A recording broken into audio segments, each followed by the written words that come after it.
It's like, All what is right. going on out there? Yeah.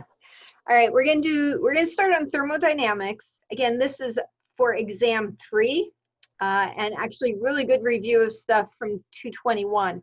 So you should have all done an introduction to thermodynamics in previous chemistry class.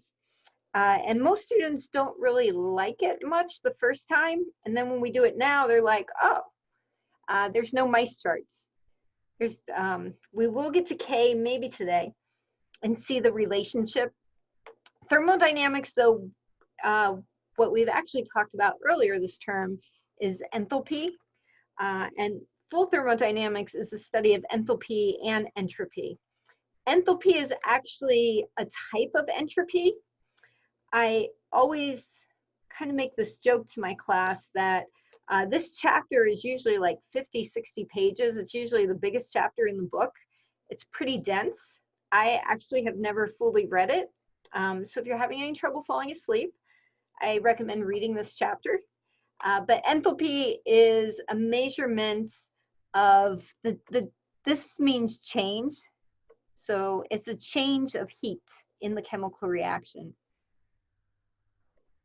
So enthalpy is a measurement of heat change. There is no such thing as H. You can only know the difference in the heat. So like if you touch your chair or your table, it usually feels cooler, or if I touch this lamp, it would feel warmer. So you can know that something's hotter or colder, but you can't actually know the exact amount of heat. You can just know the change in it. The first law of thermodynamics is just the conservation of energy. That's just more a fun fact.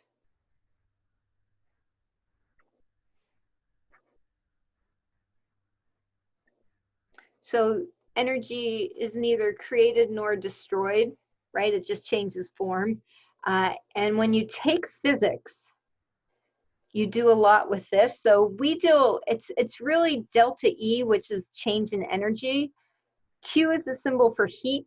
In chemistry, heat is the most important part, the change in heat in a chemical equation.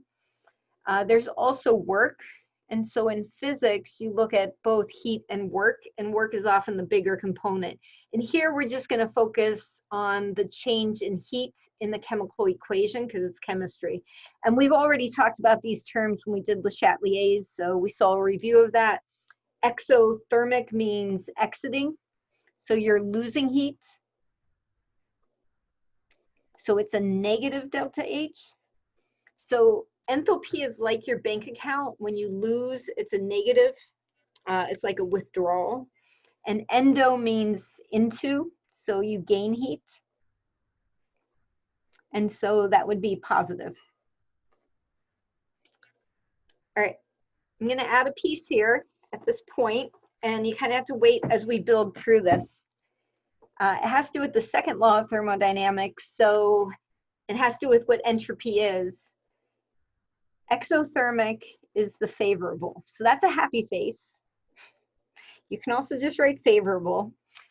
You're going to see me do stuff with happy and sad faces. Sorry, here we go. You can see the bottom of the gnome. You don't have to use the happy and sad faces. There's always a couple students, it makes a difference for them. So it turns out exothermic is a favorable condition. Entropy is the big point here. Entropy in one word, does anybody know in one word what entropy is? You're muted, but I think you said. It is chaos or disorder is the term they usually use. So interesting comment you just made though, because we're going to talk about states of matter in a moment. The word chaos is actually the word for gas in German, is what I understand, and gases are about chaos. Entropy is always disorder. And so the true law in nature is the second law of thermodynamics, which is where the first law comes from, and all the others is how they say that the disorder is always increasing.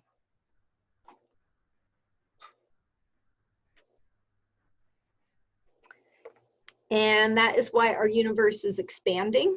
That is why knocking down a building.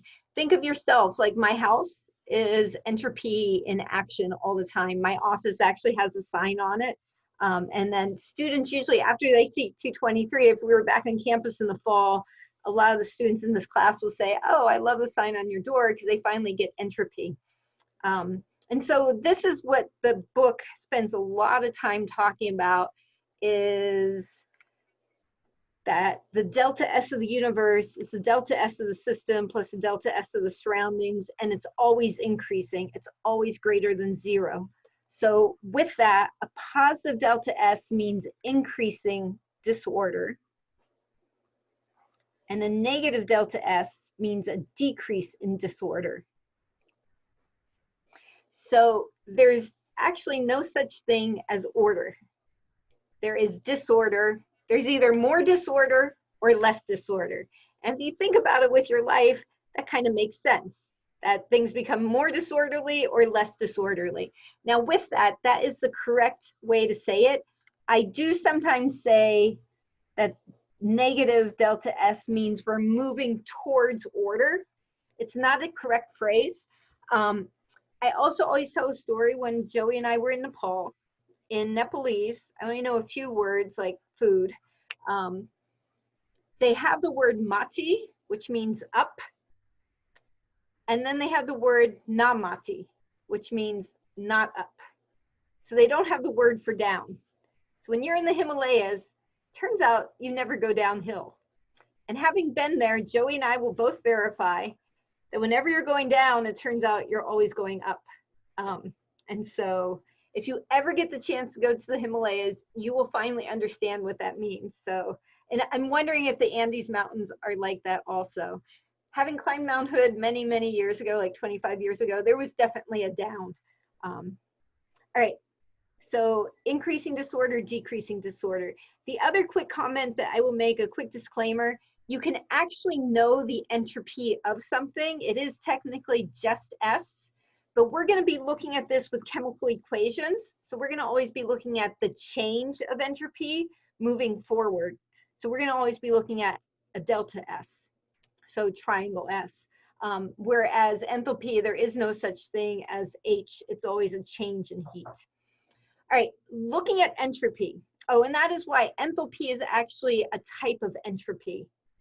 So heat creates disorder. So when you're losing heat, that's why that is considered entropy. And going back to my smiley face, an increase in disorder is what it's all about. So the positive delta S and the negative delta H, those both reference an increase in disorder. And so that is the other favorable condition. So that's going to be something we build on. So disorder is a good thing. So when you're having trouble making your bed, so Janae was telling me, you can tell your husband, it's just entropy in action. You're just obeying the laws of the universe. All right, some generalizations about entropy. The big one for us, well, these are the ones that affect us in chemistry. The big one is number 1, the states of matter. And back to what Harrison had said, chaos is another thought with this. Gases are definitely going to be the most. Solids are going to be the least disorder. So gases are the most disorder. And that makes sense, because if you remember what a gas again is the word, the German word for chaos, we all translated to gas.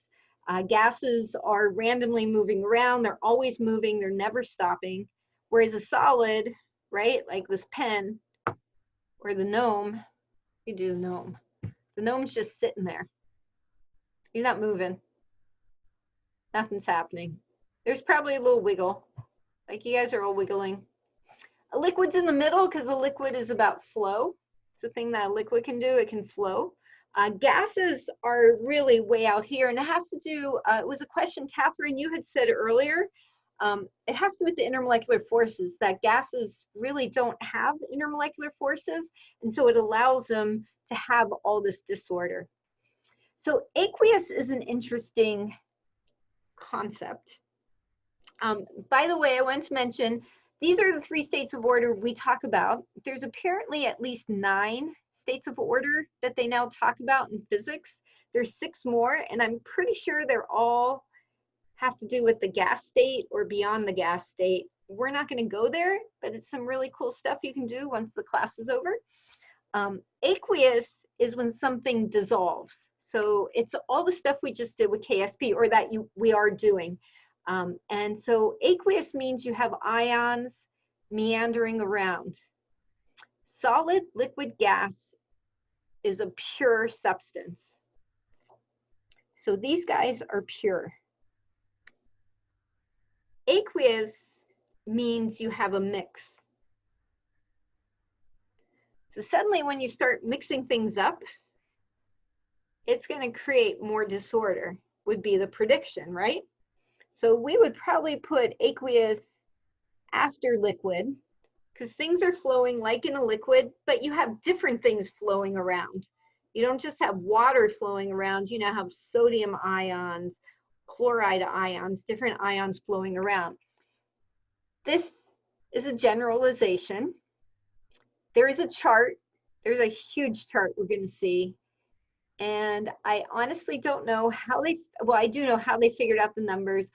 Our prediction for aqueous, for some reason, never matches the chart. And I don't fully remember or understand why. I don't think anybody really understands why. All right, number 3 and 4. Oh, let's look at 3 first. So for 3, complexity of structure. The example here would be something like CH4 versus C3H8. So CH4 is just simply, right, carbon with 4 hydrogens around it. It's a shorthand way of showing it. This one, we'd have 3 carbons and then 8 hydrogens around the carbons. Remember, carbons make 4 bonds. And if we look at the chart, which I did actually, after I realized this morning, you will need the chart next week when you do the homework. This homework set's actually not due until next Wednesday. You kind of get a little bit of a break after your exam this week, because you guys have your presentations and papers at the beginning of the week. And then we kind of go full steam forward. And there's going to be 2 labs next week that I will be posting that if you want, you can do over the weekend, or you can do on Monday. They're not too bad. But the C3H8 is definitely higher. It has a more complex, and it's because those bonds, the bonds create vibrations and they bend, and so you can get all different shapes. So the more complex, you're going to increase the disorder, or increase delta S, or increase the S. And again, the chart I posted under your lecture notes, you do not need to print it. Just know it's there for when you do your homework. You're going to have to look up some values. And again, that's not until next week. What we need for today is actually all in your notes. All right, ionic is comparing different types of ionic solids. And this is something you do in physics. It's Coulomb's law. In physics, you're usually talking about it with point charges.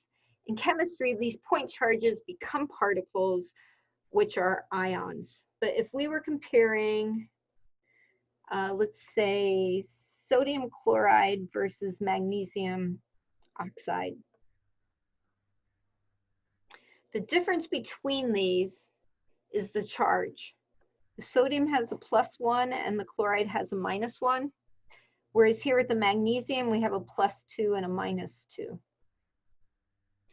The greater the charge, the sodium chloride has the higher entropy because it's weaker attraction. So weaker attraction, again, this is back to what Catherine, you asked. Weaker attraction is going to give you higher disorder. And the reason it is a weaker attraction is because it's a lower charge. So it's something that simple. Higher charge, they have a greater attraction. There is also a relationship with the size. And so if we went to potassium chloride or potassium iodide, as they get larger, the attraction changes also. Coulomb's law is, you don't need to know this, but Q1 is charge times Q2 over R squared. So you're going to notice this when you take physics, and it's actually something that's really fascinated me. We have figured out, we're in the age where we have figured out all these mathematical equations to explain the life that we have. And they're almost all inverse squared relationships. So if there's a nuclear explosion, for every mile you get away, you inverse square your exposure. So if you move 2 miles away, you're at 1/4 of the exposure. If you move 4 miles away, you're at 1/16 the exposure. So a small movement actually makes a big difference. And that's kind of the idea here. Coulomb's law you can do a lot with in physics. All right, you might see like one question that asks about the complex structure or this. We're going to do is mostly with states of matter. So we're going to make some predictions here. And we're always looking in the forward direction. So that's why my equations right now are the one-way arrow. We will get back to the two-way arrows for this term. And if you're going from a liquid to a gas, gases are chaos. They have much more movement. So positive delta S. That's all I'm asking there. So it's positive or negative. All right, so the next one, how is the next one related to a KSP value? Here we go, this can be our bonus. Harrison, you don't get a bonus anymore. You got too many for this week. There's like 3 of you. I know. Anybody else? It's written backwards. KSPs are solid to aqueous. Anyway, so if this was a KSP problem, we would have to, it would be flipped upside down because it's flipped around. But for this one, if you're going from aqueous to solid, aqueous is where they're flowing around, and now suddenly they came together and formed a precipitate. So that precipitate, the solid, is always going to be much more order. We lost the disorder. We lost the movement. So I would predict a negative delta S. So with the sign, it's positive or negative. And again, positive means increasing disorder. Negative means a decrease in disorder. So sometimes I ask you increase or decrease, and sometimes for the sign, positive, negative. All right, the next one. What I look at is that, because that's a gas. I have a gas on my reactant side, and I end up with a solid. Definitely moving, organizing, less disorder, negative. What we're going to do on the next page is we're going to do the calculations, but right now on this page, we're just taking a break. We're not doing calculations for a few moments. Isn't that lovely? All right, so the next one, there's no difference in the states of matter. Then if everything is a gas, and this is only if all you have are gases, you count the moles. So over here I have 3 moles, and over here I have just 2 moles. So I explain it, think of moles. You can think, usually I'm teaching at night, and I usually have most people have families, but you can think of it as roommates. You have 3 roommates, you have 2 roommates. You've definitely moved to a calmer, more organized, like when a kid moves out of the house. You've all probably had siblings who moved out. We've definitely moved towards less disorder. So it's a negative delta S. We have a lot of negative delta S's here. All right, the next one. This can be our bonus question for today. Or another triad, sublimation. Anybody remember what does it's turning from solid into gas. You got it. Yeah, so we're going to write our equation. It is CO2 going to CO2. So there's no chemical change happening. It's actually a physical change, but it is, sublimation means a solid to a gas. So here you go. Do you remember what the opposite direction is called? It's when snowflakes form, when a gas, like gas water vapor, becomes a solid. Oh, condensation. No, that's a solid becoming a liquid. Most people use the word incorrectly also, but it's called deposition or depositing. But yeah, in case you run into it in your homework, it'll be a reminder. All right, combustion though means to burn, right? It's a fancy word to say burning. You guys all know how to write combustion, but ethanol probably you don't know is, I would give you the formula, C2H5OH. And to combust, for anything to burn, what has to be present?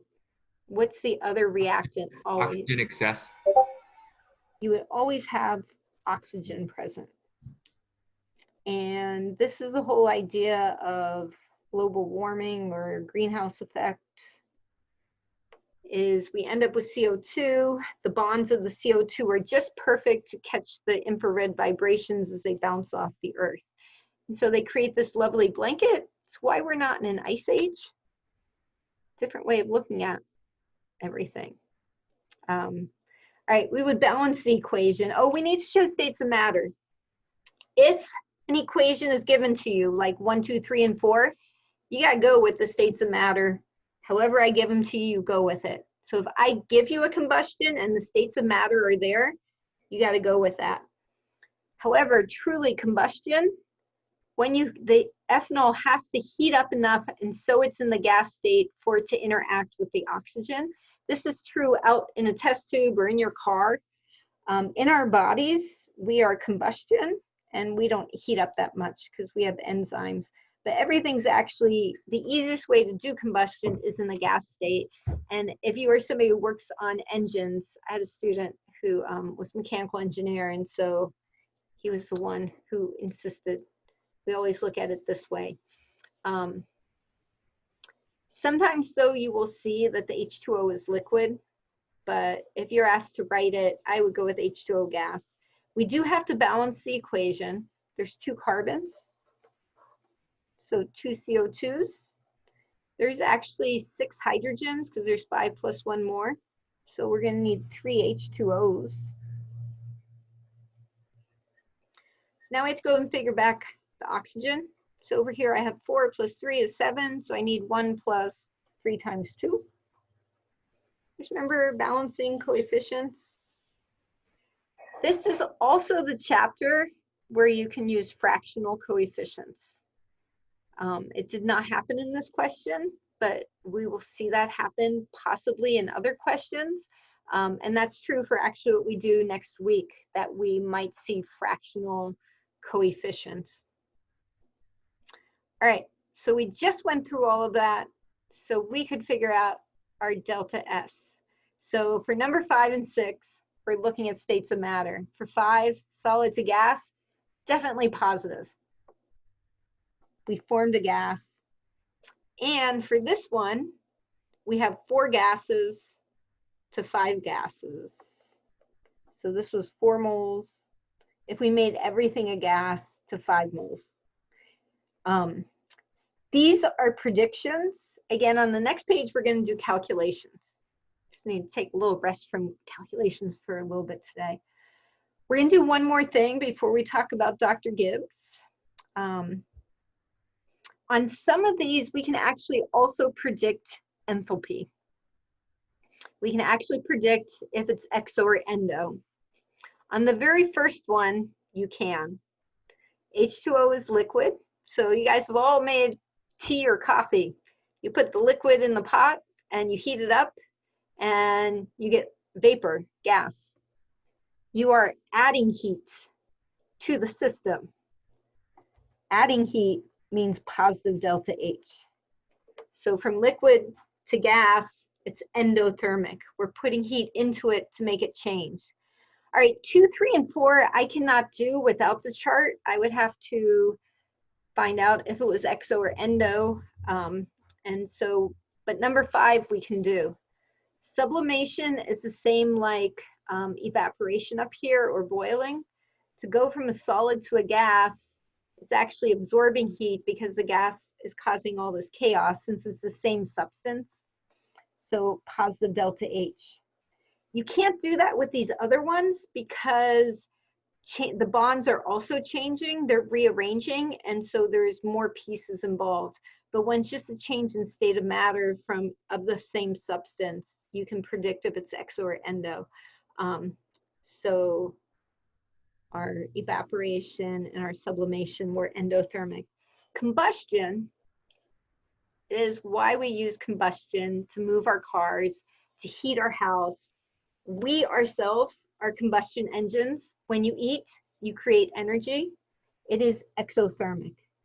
Combustions are always exothermic, always. Alexander, you were saying earlier at your teacher that Bernadette said nothing is always. Combustions are always here on this planet at this time. Combustions are always exothermic. And it is, we've been in the combustion age where we're doing everything with combustion. All right, those are predictions. And where these predictions go to is if we know both the enthalpy and the entropy, we can predict the whole point of this page was building up to Gibbs free energy. So Dr. Gibbs was brilliant. He actually has a US stamp. This is USA stamp. He has more than one. They did stamps on the most influential US scientists, and he is definitely one of them. Nobody picked him as their famous chemist, and I mentioned that. So if you don't like your famous chemist, he's available. And actually, the other one that became available is the pH guy, Soren Sorensen. Like 3 people asked me about him, but he had already been picked. But the person who picked him changed their topic. So if you want a different person, I would tell you, please email me. It's never too late to change it. And anyway, Dr. Gibbs is pretty cool. Most people cannot understand his math. It's a pretty advanced equation. But there was a book that came out 20 years ago, and it was the 10 formulas that changed our life. One is E equals MC squared. One is A squared plus B squared equals C squared, so the Pythagorean theorem. And one is Gibbs free energy equation. So there's 10 equations that they said changed everything. And Gibbs free energy, he did not name it after himself. His formula is like really complex. It is named in honor of him, same like Hess's law, Boyle's law. People call it that in honor of the person. It is delta G for Gibbs, I would assume. And delta G is equal to delta H minus T delta S. That is going to become, you know how that pH formula, when I taught it 2 weeks ago, you may have been like, what the heck is she doing? Oh, you guys, that is so ingrained in you now. pH equals negative log of the hydronium. POH is negative log of hydroxide. You guys can move around in that, no problem. The whole Ka thing. That's what's going to happen for this over the next week. Don't need to worry about it. It's just next week becomes crazy, or becomes, we're going to spend a lot of time on oxidation reduction. And this one's pretty simple. And like Aaron said, he was going to look at this on Sunday or Monday. So focus on your exam for this week. So this equation you need to know. The other piece with this, negative delta G. Oh, actually, there's a negative and a positive. So when we talked about K, actually, let's talk about with pH. When we talked about pH, we look at 7. Above 7 is base, below 7 is acidic. When we talked about K values, above 1 was product favored, below 1 was reactant favored, right? So in this term, if you haven't noticed, everything's like yes, no. It either goes this way or that way. So here we have a positive or negative. So exo versus endo, again, positive or negative. So with this, negative means spontaneous. And that is what you want. And that word is a wonderful word, and we're going to define it now. Positive delta G means non-spontaneous. All right. Spontaneous is absolutely what you want. A negative delta G, there's a couple ways you can think about, but what spontaneous means is once started, it continues on its own.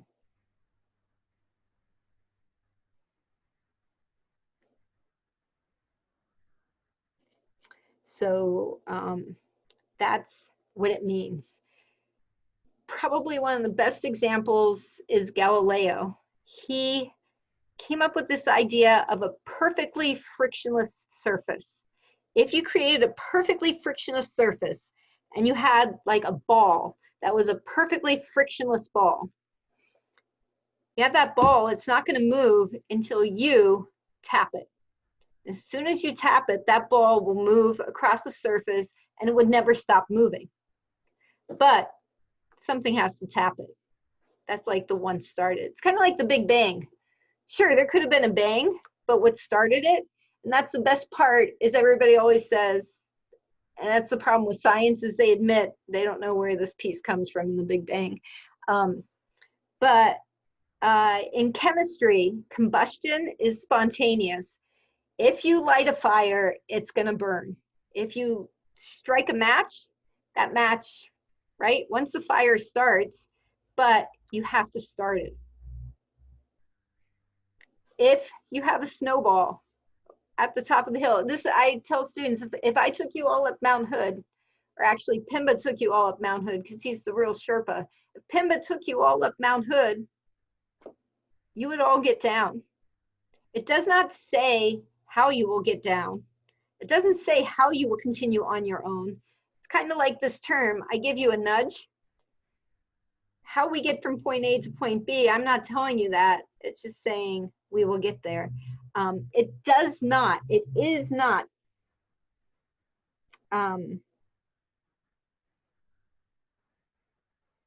tell you how fast. How fast something happens is kinetics. That is something different. This has nothing to do with how fast. Another example of spontaneous, actually two more examples. One is radioactivity. If you have an unstable nucleus, it will decay. It will break down to something more stable. Uranium-238 will decay, and it will eventually become lead-208. It takes several billion years, which is pretty slow. Another example of spontaneous is breathing. So our breathing, we go through combustion or metabolism. The opposite, I have it on a later page, we can do it here. So you don't have to write this down, but breathing is, we use carbon-based compounds, so this is just sugar to make it simple. But carbon-based compounds plus the oxygen that's in us is going to make CO2 gas and H2O. There'd be a 6 there, which is a liquid. So it is combustion. It is a negative delta H. It's exothermic. And it's a positive delta S, because we had a solid, we're ending up with a liquid. So it's moving towards disorder. This is spontaneous. You take the breath, this will happen. The oxygen will go to your cells, it will go through all the steps. You'll end up with CO2 and H2O. So how this relates to this term. So this is negative delta G, sorry, there we go. If this way is all of these, negative delta H, positive delta S, negative delta G, if we went the other way, what's going to happen? they all change. So you would end up with a positive delta H in this direction, a negative delta S in this direction, and a positive delta G in that direction. So the sign changes because it's all comparing to 0. You're either above 0 or you're below 0. A little bit different from K's where you're above 1 or below 1. So delta G is positive. It is not spontaneous. It means you have to keep pushing. It doesn't mean it won't happen. It means you have to keep pushing. So if you and me breathing is the forward direction, the reverse direction is photosynthesis. Photosynthesis is non-spontaneous. You all did this experiment in kindergarten, or you should have.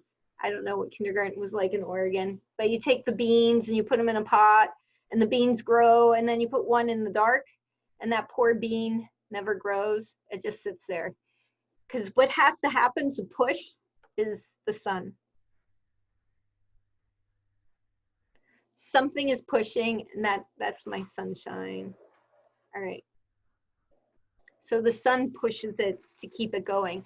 The other big example of non-spontaneous is your cell phone. Your cell phone is actually spontaneous, but what happens if you never plug it in? The battery dies. Does that mean the cell phone will never ever work again? Your cell phone works. I mean, there's a whole quantum thing that is much more interesting with your cell phones and why it will probably break when you need it the most. But once the battery is dead, you have to plug it in and push the electrons back to the other side of the battery. That's what all of next week is about, is oxidation reduction. So that's the idea of spontaneous, non-spontaneous. Is there any questions before we're going to do one more thing with this? I have to see what's on my next page as I pause. All right. We might come back to this page, but we're going to move on. There's no questions. We're going to do some calculations. All right. And these calculations are no mice charts. We get done with the mice charts. So you get through the second midterm, we're in that slope of we're moving forward. This is a mini chart for what that other chart I posted that has like all these compounds that were figured out. For those of you who took 221, like in the fall or the winter, we did a calorimetry lab where we did a whole thing with delta H's. Remember the coffee cup lab? Anyway. So, I don't know, does anybody remember how we calculate delta H's given these numbers? You all would have done this. I'm gonna write the delta heat, we'd use MCAT. No, but that's another formula. That's if you know your specific heat. This is though where for delta H of the reaction, that's the sum of the delta H's. These are HF. These are formation. This is heat of formation. We'll talk about that later. Delta H of formation of your products. This is me writing the full formula for you. We'll put bracket. Minus the sum of the delta H of formation of your reactants. Do you guys remember that? Maybe. You're going, I kind of do. And that's because I've moved over into, it's when my hand's there, it focuses funny. The key here is this is different from K. K was a ratio. We were always multiplying and dividing. Here we're going to be adding and subtracting. So I'm going to walk through it for this equation. And I want to remind you, you're in my class, and I am a stickler for units, if you haven't figured that out, because it becomes really important. And some future teacher of yours will thank me, and you will, because you'll finally be showing units. So like when you take physics, how you show your work is really important. So my products are the CO2. So I have 3 moles of CO2. and that number is -394. It has a unit, kilojoules per mole.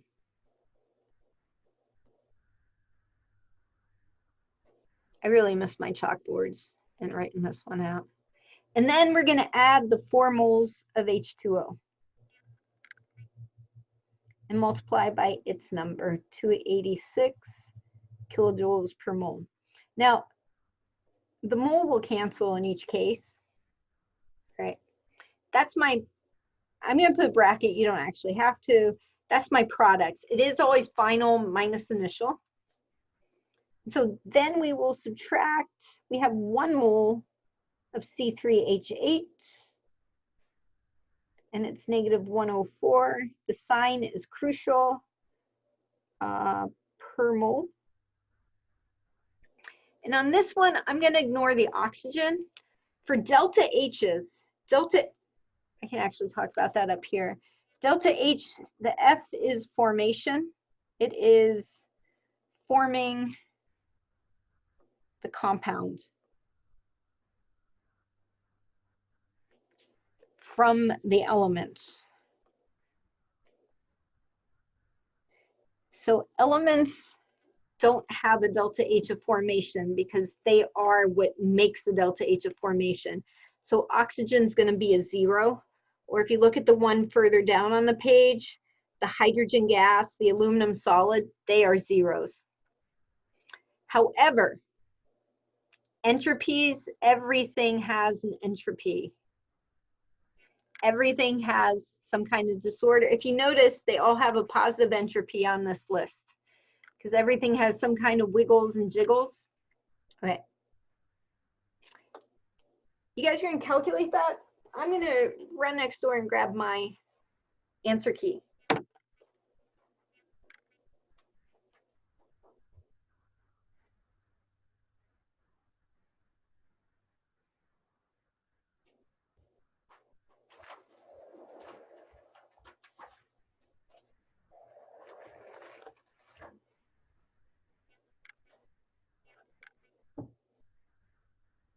All right. You're going to get a really large number because this is combustion. Oh, I want to point out something else. H2O here is a liquid. If I give you the equation of the book, whatever state of matter it gives you, you're going with that. On the chart has a different value for H2O solid, H2O liquid, H2O gas.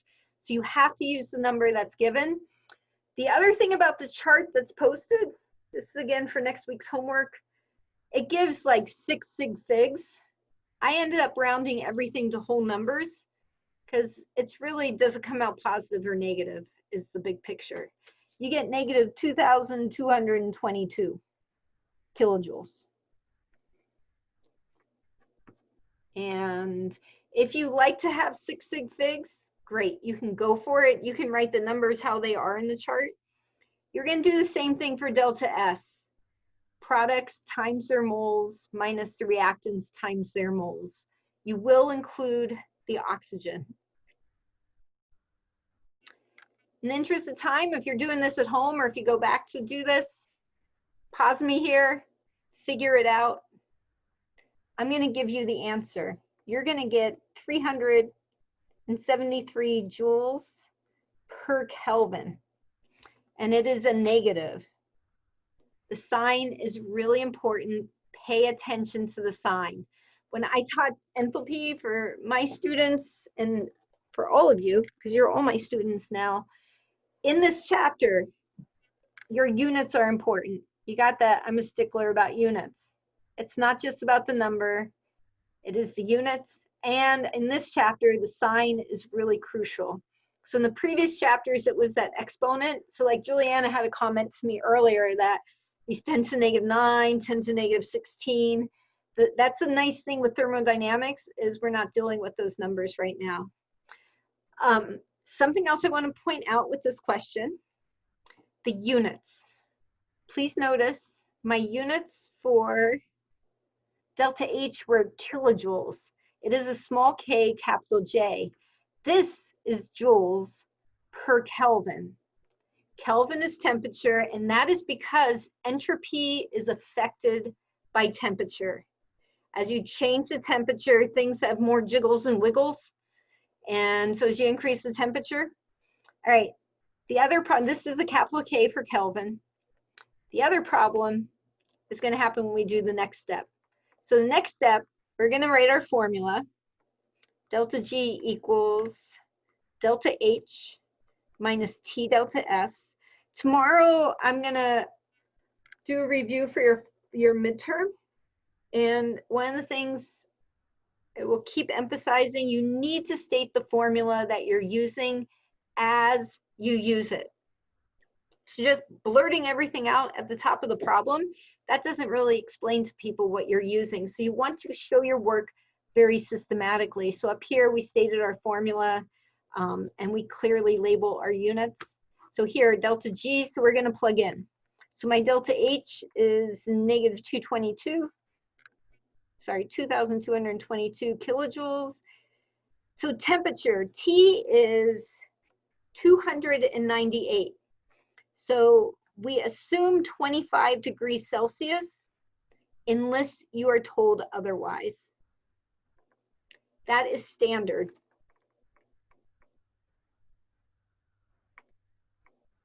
I mentioned this sometime this week. Except for gas laws, standard temperature is considered 25. Some of you are going into science fields.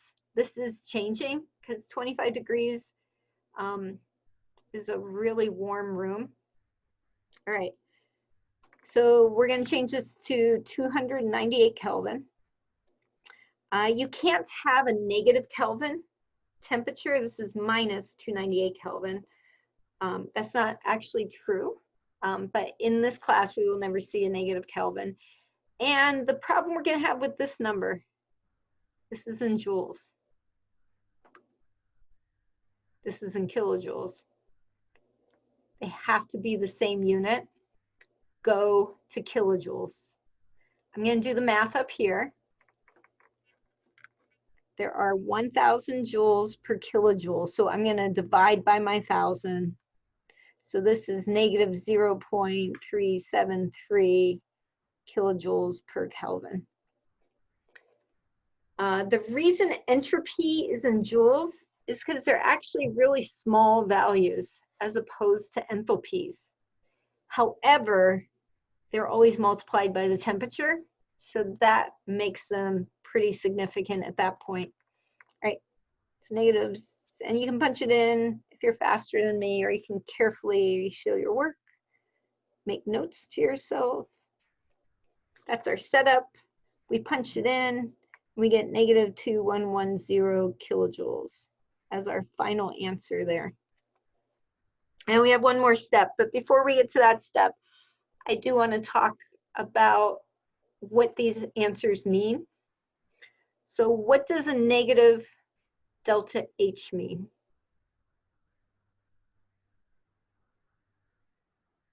So negative delta H means the heat is exiting. So this means exothermic.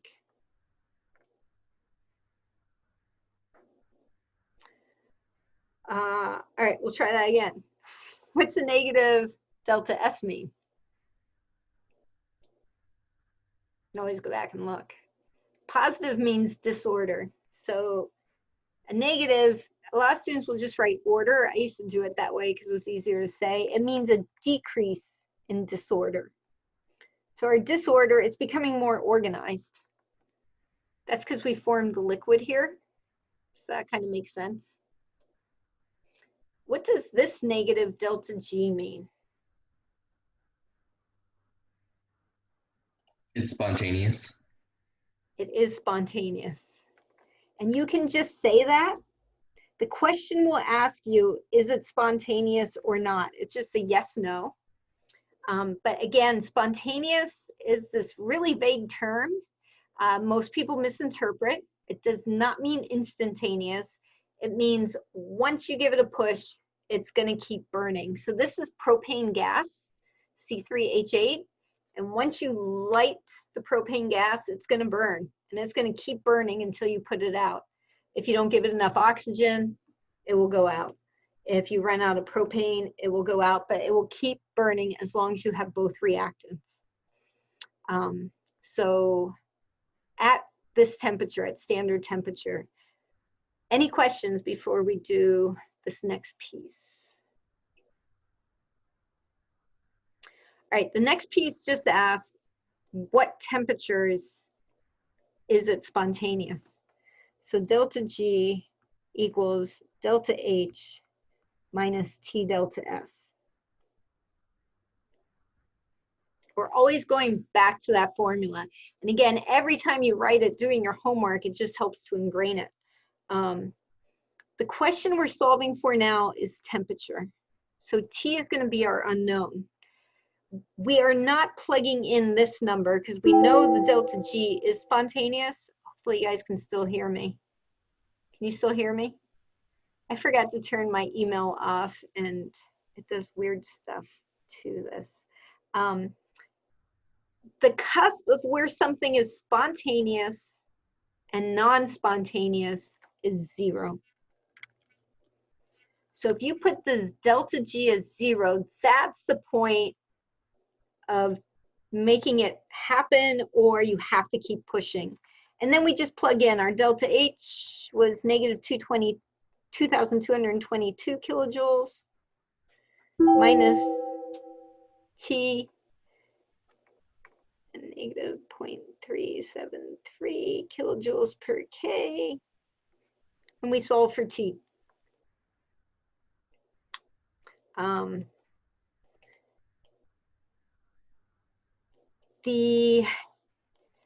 going to show you another way you can do it. First of all, please recognize these are two separate terms. So you would first move this over. So you'd add 2, 2, 2, 2, 2. And then you would divide. The negatives would cancel. All right. The other way you can do it is going back to this. If you say 0 equals, again, you don't have to write this down. You can watch and then decide if you like it. 0 equals delta H minus T delta S. If you move the delta H over, you have negative delta H equals negative T delta S. And then let's just get rid of the negatives and divide by delta S. I mention this only because of a conversation last night. This is going to be the way the tutors say, just do it this way. And that's great. You can do it that way. I want to make sure, at least for a few of you, you do care to understand where that little trick comes from, that you're setting the delta G as 0 as the cusp. And then when you rearrange to solve for T, it is the ratio of the delta H over the delta S. So you can do that. You get a number that you will get that T equals 5,957. And that is capital K for Kelvin. Kelvin does not have a degree sign. That's because Kelvin was from England and Celsius was from France. And the English and the French had a rivalry that went on for several hundred years. And Sir Kelvin got knighted. And so it's just Kelvin. There's no degree. Don't put a degree there. If you gave me that as your answer, you would lose a dreaded point or two, because that is not the answer. You're like, why'd we just go through this? This lady's totally crazy. I wore my Entropy hat, by the way, because my hair, crazy. Here we go. This little gnome is here to talk to you.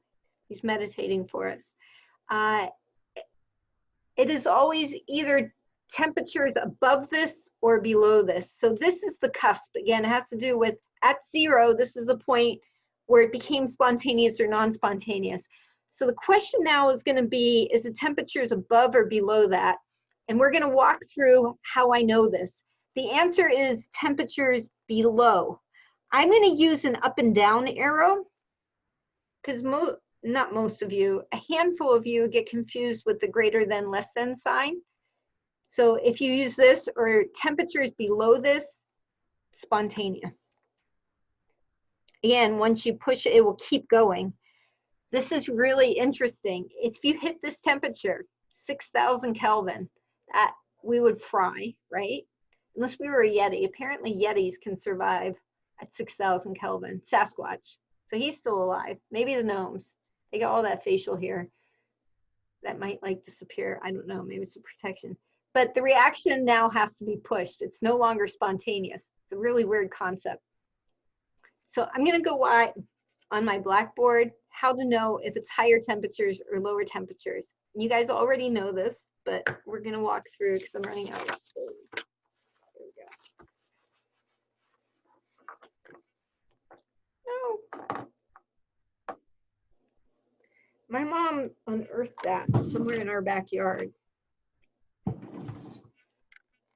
right. If we go back to this equation, right, C3H8 was a gas, 5 oxygens was a gas, 3 CO2s. Actually, you guys don't have to write all this down because you have it there. This was exothermic. That means heat is on the product side. We're going to go back to the very first lecture, the Le Chatelier's lecture. Everything keeps coming back to Dr. Le Chatelier's law or rule. If I increase the temperature,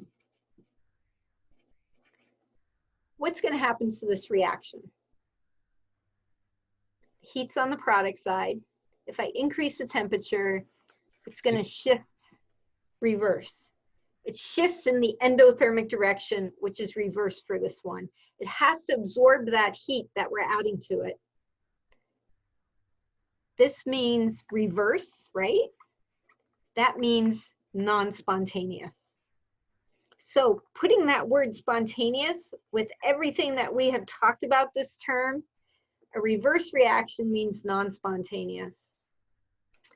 So with everything we've learned this term, what would spontaneous mean then? In terms of chemistry, it means going in the forward reaction. It is. So going this way, going forward, sorry. That is, to a chemist, spontaneous. How all of this ends up relating to us, to everything, putting it all together, is if you have a negative delta G, you will have a K value greater than 1. I think on the next page, we're going to actually do a calculation with that. And then this would, of course, be the opposite. A positive delta G would be a K less than 1. So at higher temperatures, it suddenly goes the wrong way if it's exothermic. So back to this thing, exothermic wants low temperatures. All right, what would that mean if you had endothermic? So exothermic, so exo likes low temperatures.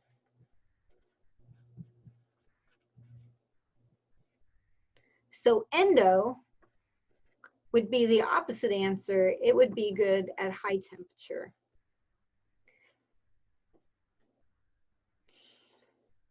That is a serious oversimplification I just did, if I can say that word, because I'm leaving something out. Does anybody know what I left out? And we're going to go back and put it in. So go back to the very first page. It's no longer just about enthalpy. It's all about enthalpy and entropy. So you might need an extra piece of paper. I don't think I gave you space to do this little magical thing we're going to do. Some of you are not going to like this initially. And some of you, this is going to just rock. It has to just do with how our brains are. But delta H equals delta G minus T delta S. It always comes back to this. Sorry, let's make that bigger. Maybe. Here we go. Our gnome fell over. There you go. Sorry. Comes back to this equation. Oh, wow. I said it, and then I wrote funky. Delta G equals delta H minus T delta S. The two favorable conditions was a negative delta H, exo, that is favorable, and a positive delta S, disorder, that is favorable. If you have both of these situations where you have disorder and exothermic, it is always negative delta G. Always means it doesn't matter what the temperature is. Because if this is negative, and then you're subtracting a positive, if you have a negative and you subtract a positive, you're always going to be negative. If you have both favorable conditions without doing any math, it doesn't matter. So on that problem we just did, if we'd had a negative exo and a positive disorder, we would not have had to do that last step. It would not have been temperature dependent at all. So what if we had the opposite issue? What if it had been endo? Oh, that's not a good thing. And moving towards a decrease in disorder, or moving towards less disorder, or moving towards order. Oh, that's not good either. Disorder is the thing. So you have two frownies. This is positive delta H minus a negative delta S. If you take a positive and you subtract a negative, that double negative makes it a positive. It's always positive delta G, right? That's going to give you a positive delta G. They never actually say it that way. They say never, ever negative delta G. So in Dr. Gibbs' math, you never ended up with a positive delta G. You had to be negative. And if you couldn't be negative, it's not going to happen. Again, you just have to keep pushing. So like my lamp, your computer, whatever you're watching this, listening to it on, as long as it's plugged into the wall, and as long as electricity is flowing through the wall, it's working. But if we have a power outage, right, that becomes what non-spontaneous is, because we're not pushing the electrons through. All right, we got to do two more. So exo and disorder are always, because they are the two favorable. So what if you had a mix? What if you had exo and a decrease in disorder? So you had one happy face and one sad face. This is where it becomes temperature dependent. And that's what we just did on that problem. So exo, you can go through it. I did over here, sorry. Exo, it's, right, the heat's here. If I go to a high temperature, it will go the wrong way. So exothermic must like low temperatures. And I just want to show you why. Again, there's always a few people who are really good with the math and they love this and this makes sense. Other people just go, okay, exo likes low temperature. So if you have a frowny face, you have to manipulate the temperature. Exo means you have a negative delta H, and then you have minus T, and you have a positive delta S.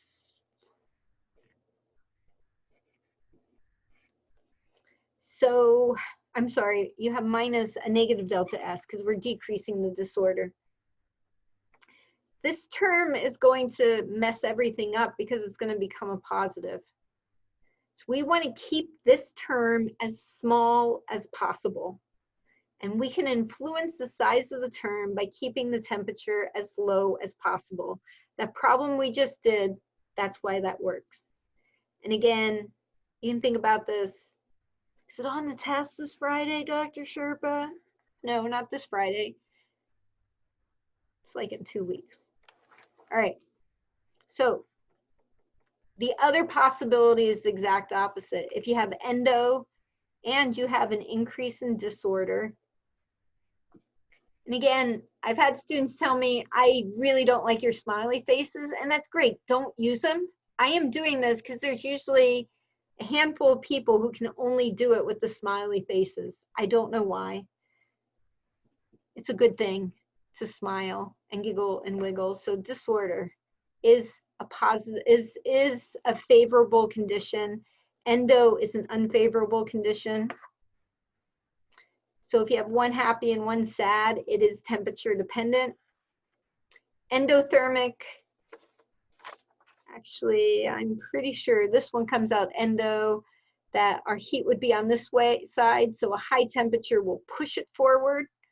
So it's obviously going to be the opposite. It likes high temperature. Endothermic likes high temperature. Because you have a favorable condition here, you can make an endothermic reaction happen. As long as you have one favorable condition, we can make it happen. And again, it's going back up to Gibbs' whole thing up there. If you have a positive delta H minus T and you have a positive delta S, you can't influence this term. Delta H is set for the equation. That does not change with temperature. It is a fixed value based on the bonds, based on the states of matter.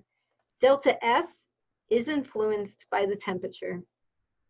So as we increase the temperature, this term becomes bigger and bigger. So as you increase T, you become more and more negative. This whole point is we want a negative. This is where some students are like, oh, wow, negative delta G, this gets so confusing. That was just, Dr. Gibbs did not do this on purpose. I am not doing this on purpose. It was just how his math worked out, that negative delta G is what we're aiming for. Okay, can write that down.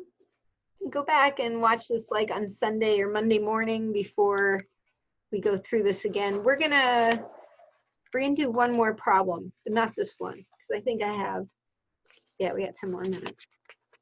We'll do this one on Sunday. We're gonna,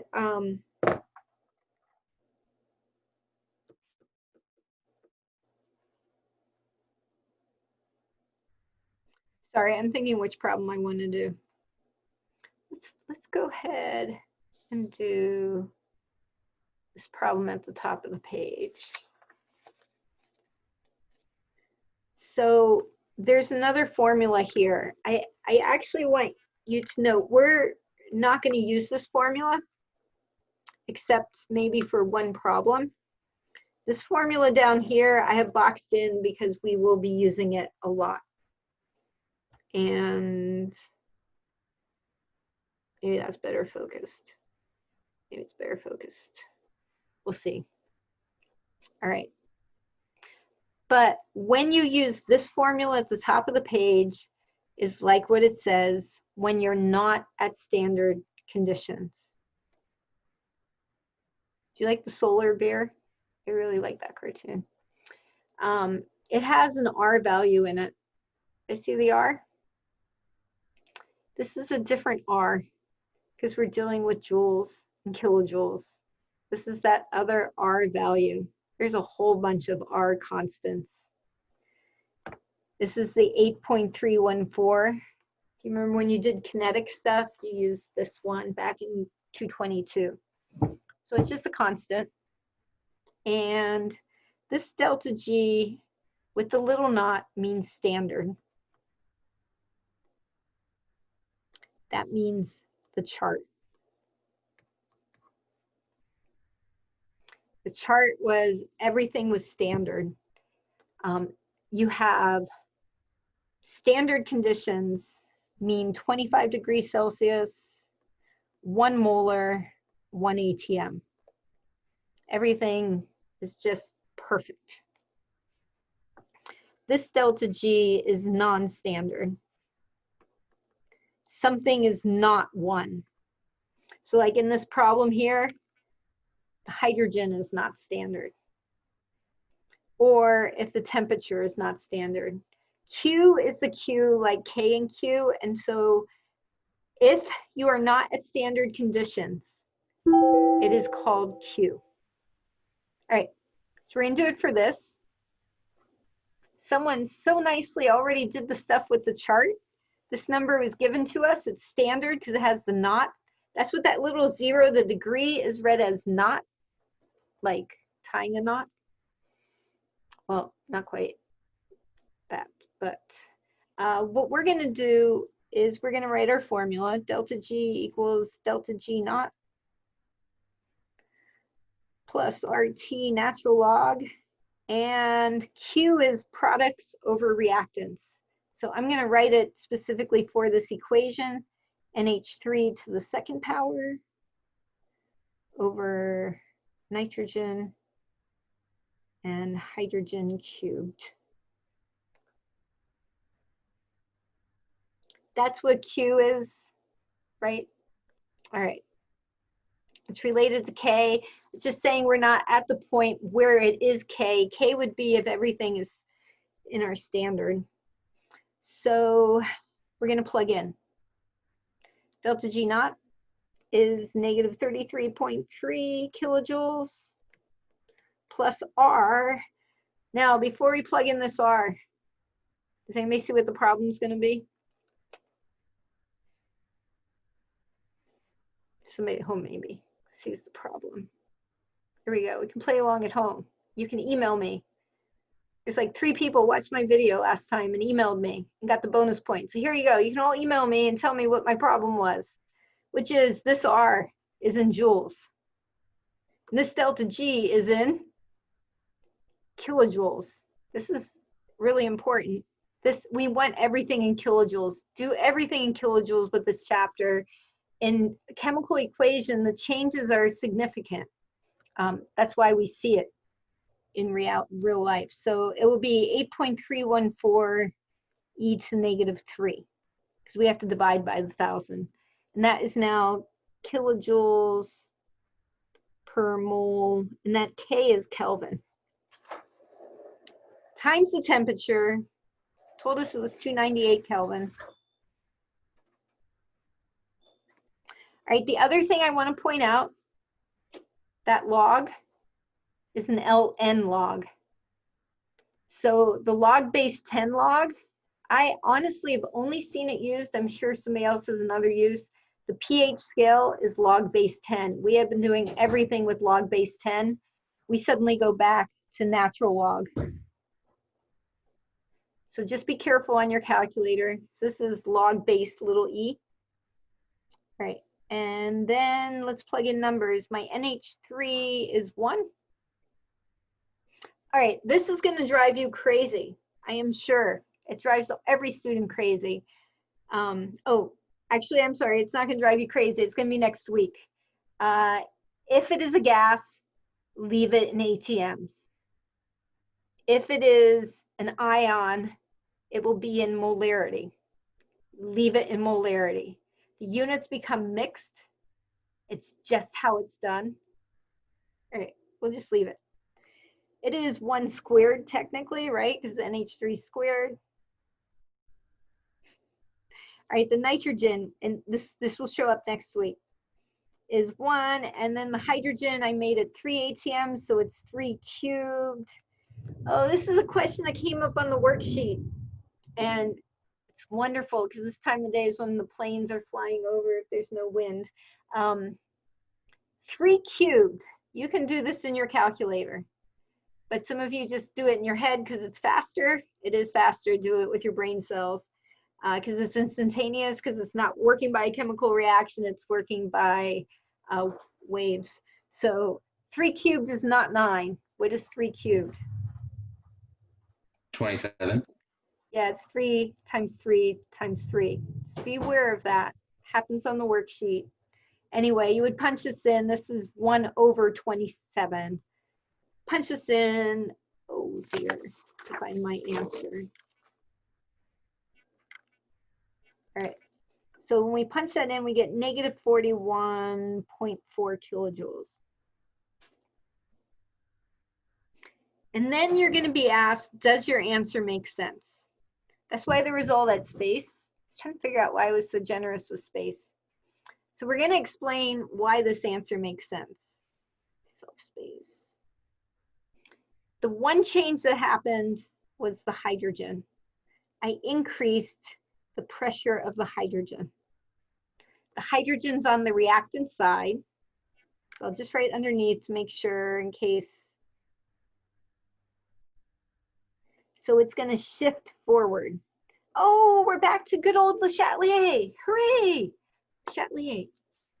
All right, shifts forward.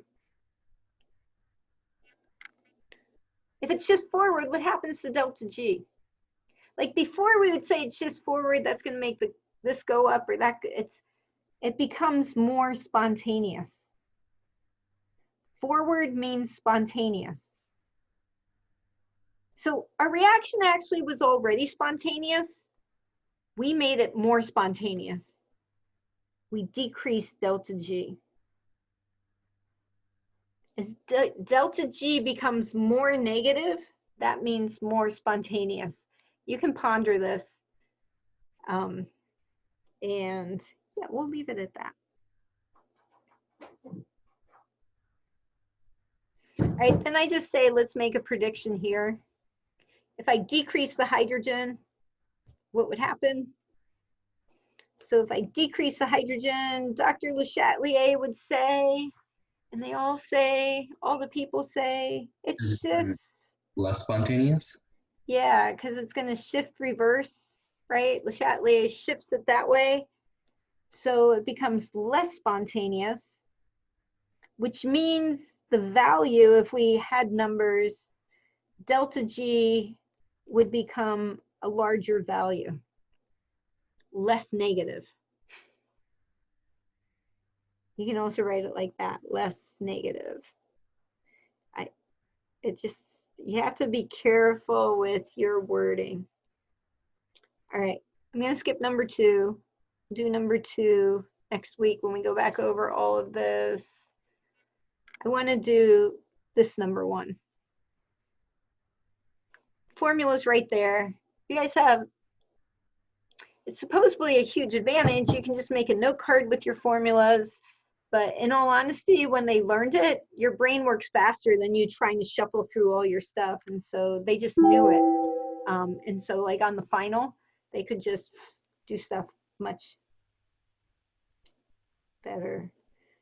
All right, calculate K. It gives us this equation. So here's our formula. Delta G naught equals negative RT natural log of K. When you're at standard conditions, you basically eliminate this guy. The delta G moves to the other side if this is the formula. Delta G equals negative RT. So we have negative 33.3, I'm sorry, kilojoules.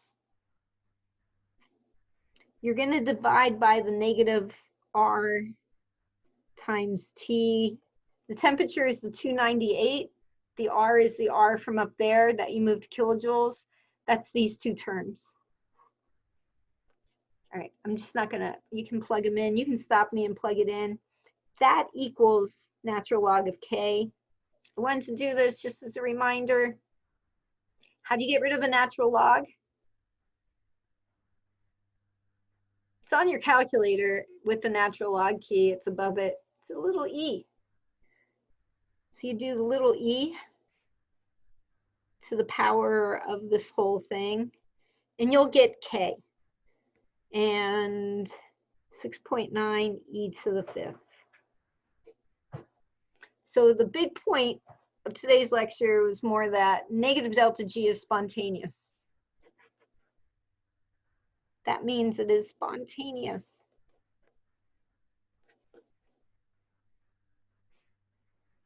What does spontaneous mean? Forward and reverse are the same. Not quite. You almost. Spontaneous means it favors the forward. Thank you. Spontaneous means to the product.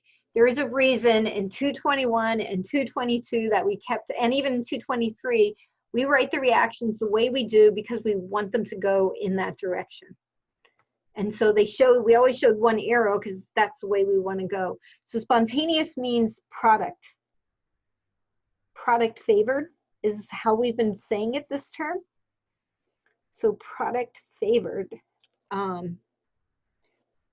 look at that. So negative delta G means product favored, spontaneous, and my K value matches it. E to the 5th means K is greater than 1. This all fits together. That's why we come back and do all this thermodynamics. All right.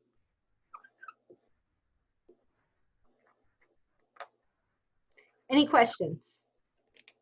We'll come back and do all the example 2s and walk through all this. I think it's Monday. I also sent an email about class presentations. So if you come into Zoom and you want to pick when you want to do it, it's always worked out. If I have to shuffle people around, because some people, because of work schedules, but please do let me know. So it'll be either Tuesday or Wednesday. We'll probably be in groups of 10. It'll be 2 hours. You were there for the full 2 hours. And great. I will tomorrow be doing a review practice for the exam. I will post that. I had to make some fixes and put the answers there for people who aren't here. And if there's no questions, I'm going to stop recording.